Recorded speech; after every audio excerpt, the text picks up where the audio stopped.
This chapter deals with the question, why don't they show themselves to us?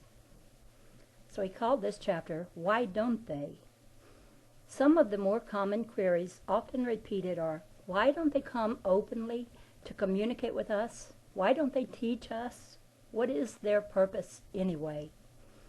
Our brothers have told me it would not be easy for your people to understand our purpose. The Creator is all in one, and the same in all vastness. We are all working as one. Their purpose in life is to continually grow in knowledge, seeking always to change into order that which has been disordered, knowing that in living and purifying experiences and things, they add to the perfect light of that of the divine. Their every thought and deed is to please and obey the will of the Creator, doing all things lovingly. Can men of earth truthfully admit as much? These beings of sister planets, our brothers, are not coming to earth to create phenomena, to appear in your front yard just to please you or satisfy your curiosity, or to purposely create any disturbance of any kind, or to deliberately interfere with our governments or our way of life. Their ships in our skies are significant of friendship and brotherhood. If this were not the case, they could have taken us over, lock, stock, and barrel, long ago, and without a struggle. Since they understand universal laws and know how to employ them, they could easily change conditions on Earth. They could bring war and aggression to an end, as far as physical manifestation is concerned, and in moments of time. But as long as these things are in the heart of man, it would be of no avail to remove them from the outer world. They know only too well that man's destiny lies within man's own self, and therefore they do not come into our world to force mankind to become as they are, for no one can become what they do not desire of their own free will. Their major purpose in coming is not only scientific, but also to alert man to the need of understanding himself, knowing himself for what he really is, of becoming aware of potent, dormant faculties lying in wait within the inner man, to be awakened.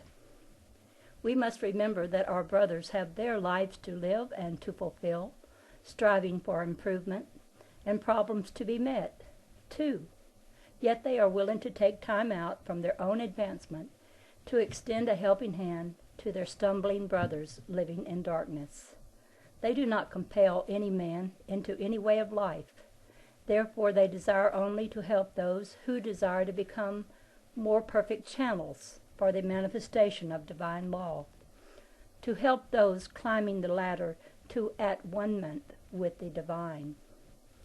It is not their objective to teach us at present, for we must first help ourselves to advance by beginning to live with more respect toward each other, and help ourselves to unfold by making an attempt to tap the unused reservoirs of power lying deep within us.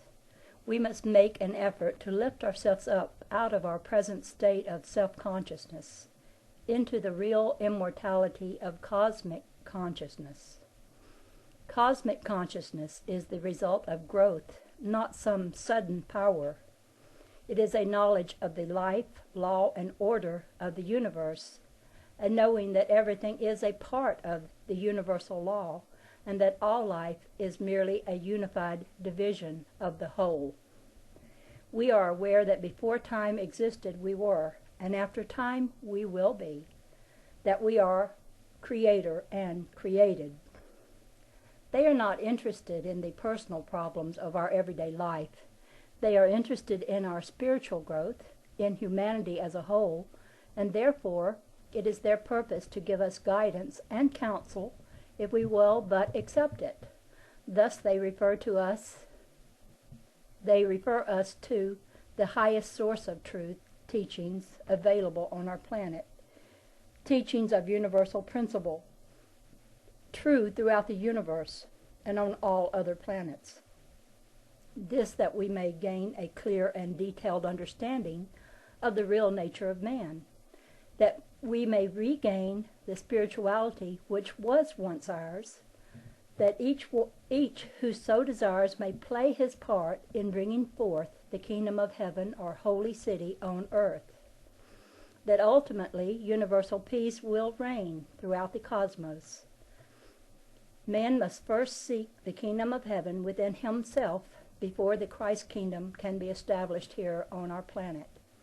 Man must create an inner harmony and understanding and reflect the Christ light into the outer material world.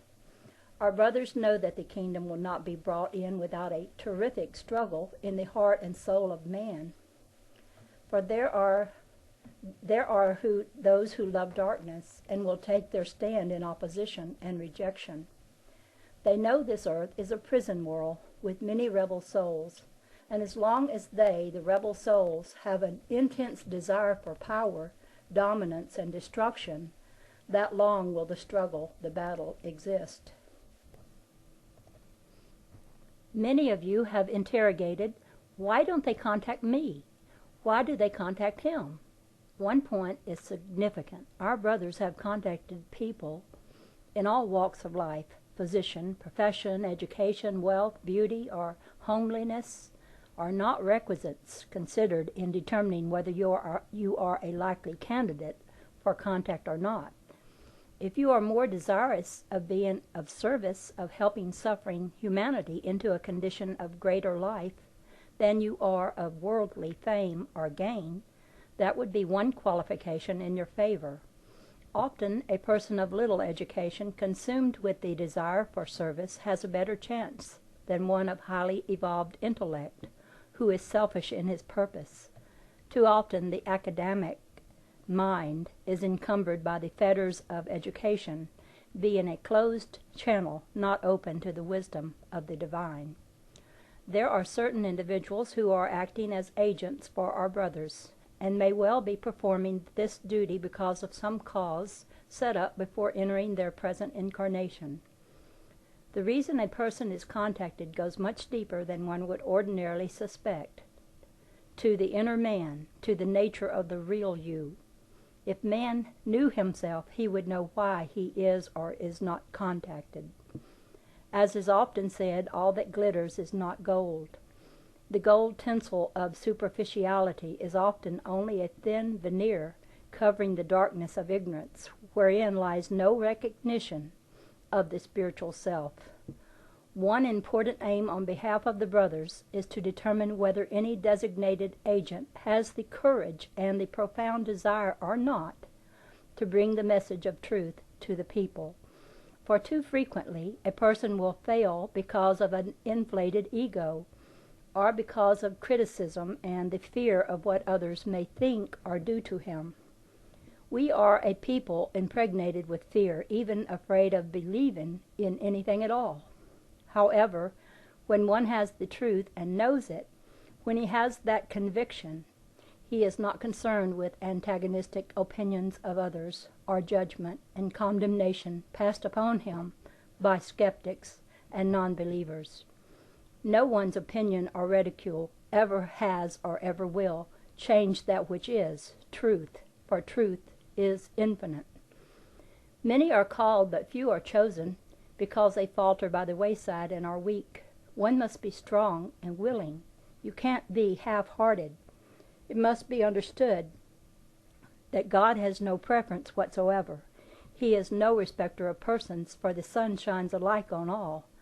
By their works you shall know them, for each individual has the free and God-given right to choose, and can therefore only be said to be a chosen one because he makes his own choice. He determines his own destiny, as he so wills to do good or evil. God does not send tests to mortals, but mortal men test himself by his own giving in to weakness, by his lack of strength, effort, and perseverance. He looks out instead of within. He has not learned to meditate upon himself. When he meditates on his pains and worries and troubles, and he immerses himself in them.